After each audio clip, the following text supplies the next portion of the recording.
بسم اللہ الرحمن الرحیم۔ دارالفتاء اہل سنت جامعہ صدیقیہ مجددیہ سنگلہ ہل عرصہ دراز سے سائلین کے شرعی مسائل کے جوابات دے رہا ہے،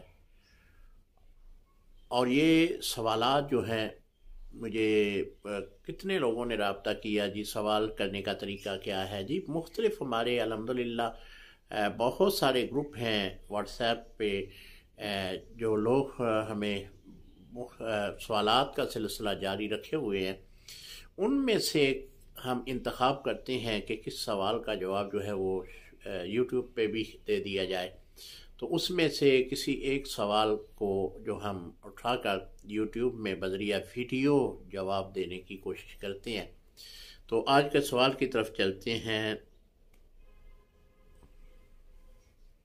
السلام علیکم ورحمۃ اللہ وبرکاتہ۔ مفتی صاحب کی بارگاہ میں سوال عرض ہے کہ ایک محفل میں ایک شخص نے مولوی صاحب سے سوال کیا ہے کہ جب میت کو غسل دیتے ہیں تو اس کے پاؤں کعبۃ اللہ کی طرف کرتے ہیں، کیا یہ صحیح ہے یا غلط ہے؟ مولوی صاحب نے کہا تھا کہ نہیں کرتے، تو اس نے کہا تھا کرتے ہیں، تو اس کی وجہ یہ سوال ہے، اس کا جواب عنایت فرمائیں۔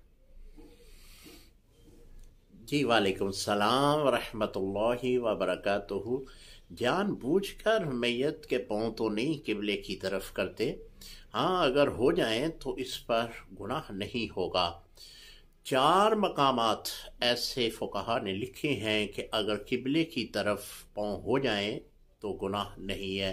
ایک تو ان میں سے یہی ہے کہ میت کو غسل دیتے وقت اگر پاؤں قبلے کی طرف ہو جائیں تو گناہ نہیں ہوگا۔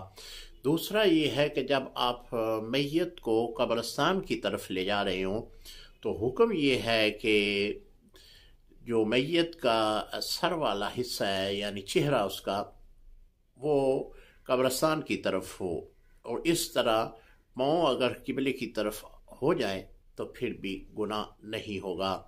تیسرا یہ ہے کہ نزع کے عالم جب جان نکل رہی ہو تو اس وقت بھی اگر کسی کے پاؤں قبلے کی طرف ہو جائیں تو اس پر گناہ نہیں ہوگا۔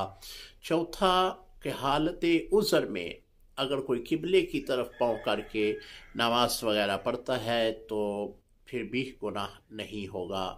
جس طرح کہ عموماً آپ نے دیکھا ہوگا کہ کچھ نمازی جو ہیں وہ قبلے کی طرف پاؤں کر کے نماز پڑھتے ہیں، ان کا جو پاؤں ہے وہ ٹانگ جو ہے وہ فولڈ نہیں ہوتی، تو جس کی بنا پہ ان کو سیدھی قبلے کی طرف بچھانی پڑتی ہے، جس پر پھر وہ اسی طرح بیٹھ کے نماز پڑھتے ہیں۔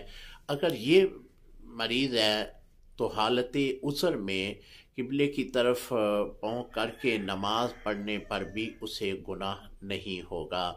باقی جو آپ نے فرمایا نا جان بوجھ کا، تو ایسا نہیں کرنا چاہیے۔ اللہ رب العزت ہمیں مسئلہ سمجھنے کی توفیق عطا فرمائے۔